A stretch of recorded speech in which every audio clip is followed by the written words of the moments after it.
team, j'espère que vous allez bien, que vous avez passé une excellente matinée. Pour l'instant, on se retrouve ce matin pour une nouvelle vidéo et comme d'habitude, tous les vendredis à 10 h, c'est le concours KickTip, la 7e journée de Ligue 1 qui commence dès ce soir avec Dijon qui reçoit Rennes, mais également Nîmes qui reçoit un Paris Saint-Germain complètement amoindri pour le début de cette 7e journée. Alors vous le connaissez, le concours KickTip, c'est 10 scores exacts et sans plus attendre, on va faire le bilan de la 6e journée. Tout simplement féliciter Rude, BZH, mais également Cyrilou qui ont marqué 43 points sur cette 6e journée. Grosse performance de leur part. En 3e position, Conny, 38 points. 4e position pour Sarthe avec 37 points. 5e position pour Clément avec 35 points. Ce qui nous donne au classement général, forcément, avec sa belle prestation, Rude, BZH s'envole en tête du classement général, 189 points. 2e position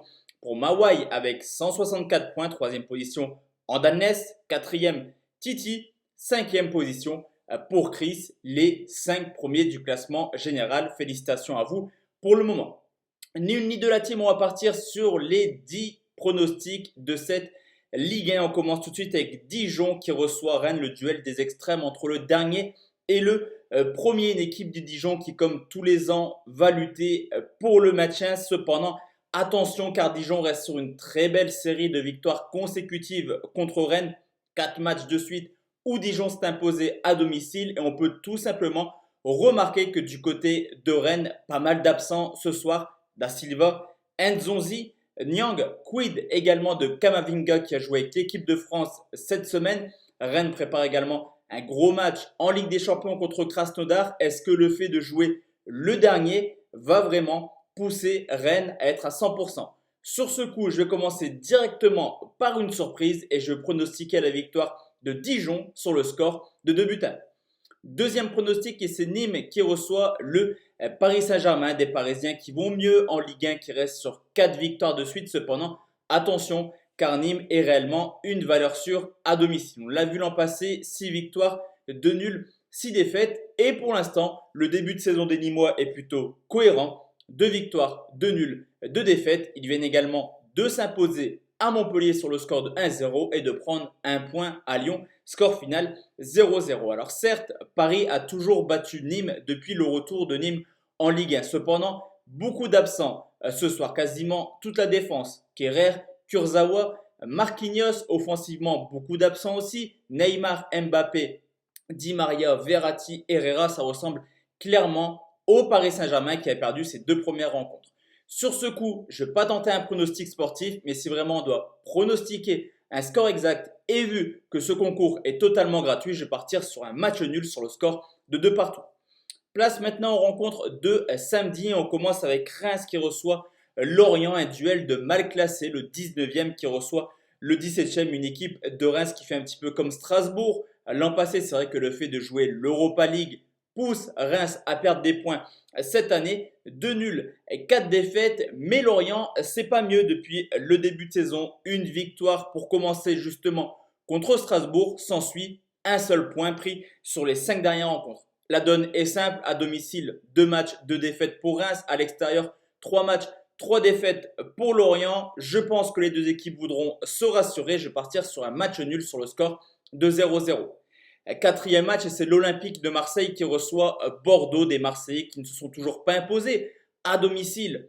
2 nuls, 1 défaite contre Saint-Etienne, mais du côté de Bordeaux, c'est pas mieux cette année. Certes, il reste sur une victoire 3-0 contre Dijon, mais c'est vraiment une équipe qui alterne entre le bon et le moins bon. Ce qui est sûr, c'est que Bordeaux a beaucoup de difficultés à s'imposer à Marseille. La dernière victoire des Bordelais remonte à 2008 et je pense que Marseille va lancer officiellement sa saison demain au Vélodrome et ça passera forcément par une victoire dans la difficulté, victoire de Marseille sur le score de 1-0. On enchaîne cette fois-ci avec les rencontres de dimanche et c'est Strasbourg qui reçoit Lyon. Alors là, c'est 2 effectifs complètement décimés. Du côté de Strasbourg, Sels et Motiba toujours absents. Du côté de Lyon, c'est le 3e gardien qui va jouer. Lopez et le gardien remplaçant ont été testés positifs au Covid. Cacré, Dubois également, est-ce qu'ils seront de retour? C'est la réelle question. Alors du côté de Strasbourg, le fait de jouer à la Méno, c'est plus forcément un avantage comme l'année dernière. une victoire, 2 défaites, une victoire contre Dijon, mais l'Olympique Lyonnais, c'est pas mieux. Cette année, on retrouve Lyon de l'an passé qui perd des points constamment. Clairement, bien malin qui pourra pronostiquer un score exact ou même un pronostic sur cette rencontre, tant les deux équipes sont en méforme. Cependant, je vais quand même partir sur une victoire des Lyonnais qui doit également, comme Marseille, lancer sa saison dès demain. Ça passe par une victoire. Victoire de Lyon sur le score de 2 buts 1. Nouveau pronostic et c'est Monaco qui reçoit Montpellier. Cette fois-ci, c'est un duel plutôt plaisant entre des Monégasques qui sont très cohérents cette année. L'arrivée de Kovac a fait du bien. 2 victoires, 3 nuls, 1 défaite. Les mêmes statistiques que Montpellier. À domicile, Monaco, c'est également une valeur sûre. 2 victoires, 1 nul. Et même si Montpellier réalise une bonne saison comme l'an passé, à l'extérieur, c'est beaucoup plus compliqué. L'an passé, une seule victoire hors de leur base. Cette année, la donne est simple. Pour l'instant, ça ne gagne pas également. Montpellier reste aussi sur une défaite contre Nîmes et je pense que Monaco peut s'imposer demain et faire une très belle saison. Victoire de Monaco sur le score de 2 buts à 0.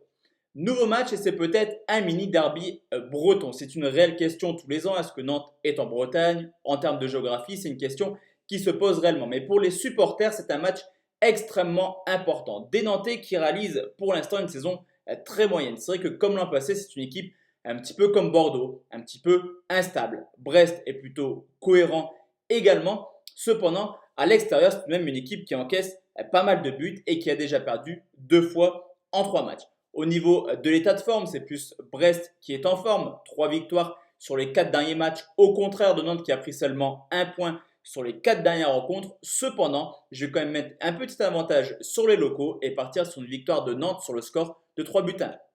Nouveau pronostic, c'est Angers qui reçoit Metz, des Angevins qui ont fait un très beau recrutement cet été avec l'arrivée de Bouffal et d'Amadou. Au contraire de Metz qui a perdu son buteur providentiel. Nian, 6 buts marqués sur les 6 marqués par Metz qui s'est officiellement blessé hier et qui sera indisponible pendant de longs mois. Alors du côté d'Angers, à domicile, 2 victoires, 1 défaite, ça se passe plutôt bien. Cependant, Metz a été très convaincant cette année. Peu de points, mais des belles performances. Cependant, comme je vous l'ai dit, l'absence de Nian me pousse clairement à partir sur quasiment le même pronostic que l'an passé. Angers s'est imposé sur le score de 3-0. Je vais partir sur une victoire d'Angers sur le score de 2 buts à 0.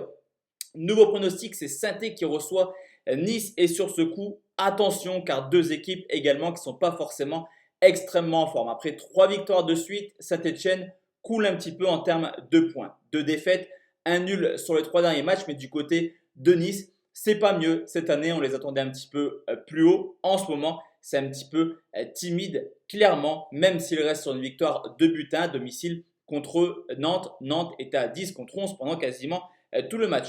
Beaucoup d'absents également demain des deux côtés, Kolo Djezak et Kazri du côté de Saint-Etienne. Nice devra encore une fois se passer de Attal, mais également de Dolberg. Saint-Etienne réalise des belles prestations à domicile contre Nice et je pense que les deux équipes n'arriveront pas à se départager demain. Score final, 1 but partout.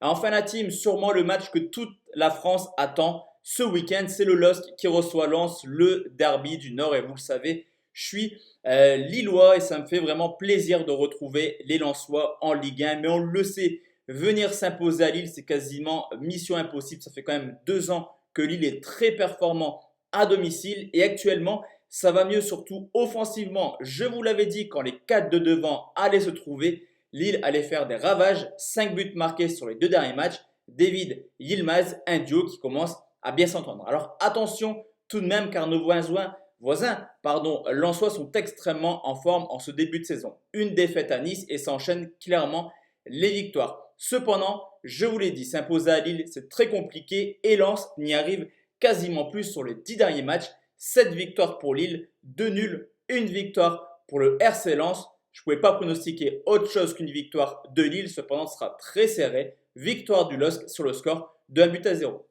Donc voici la team, mes 10 pronostics sur ce concours KickTip qui est juste en dessous dans la description. N'hésitez pas à participer à ce concours ou à mettre en commentaire les scores exacts de cette 7e journée.